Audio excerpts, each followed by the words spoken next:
இன்னும் கொஞ்ச நாளில் சாதி வாரி கணக்கெடுப்பு தமிழ்நாட்டில் நடத்தணும். அதற்கு நம்ம போராட்டங்கள் எல்லாமே நம்மளுடைய இலக்கு நிறைய இருக்கு. நம்ம கொள்கைகள் இலக்கெல்லாம் இருக்கு. அதில் என்னென்னு நம்ம சொல்லுவோம், உங்ககிட்ட சொல்ல போறோம். அதே வேளையில்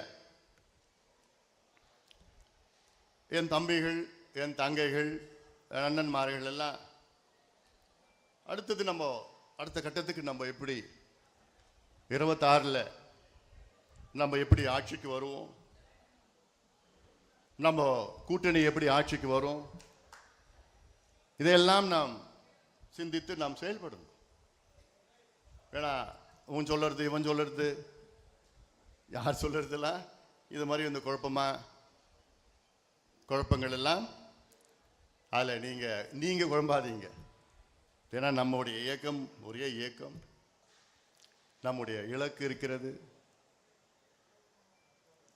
இவ்வளோ காலமாக நம்ம கட்சி கிட்டத்தட்ட நம்ம கட்சிக்கு 36 வயசு, 35-36 வயசு. யாரோ ஆட்சிக்கு வந்திருக்கிறாங்க. இன்னும் நம்ம வர முடியல.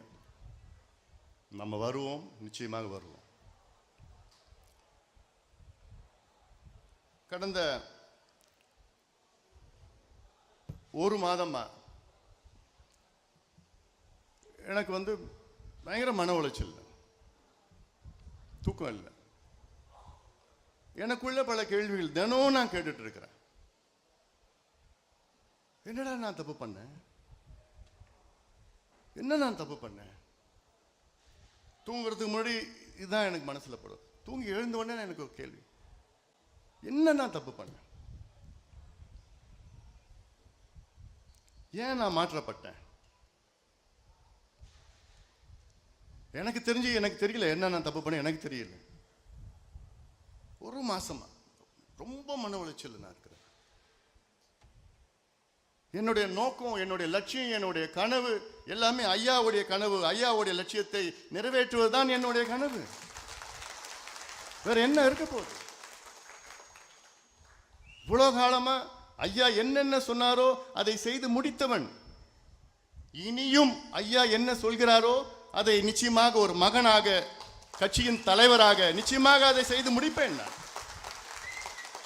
அது என்னுடைய கடமை. அது என்னுடைய கடமை. அது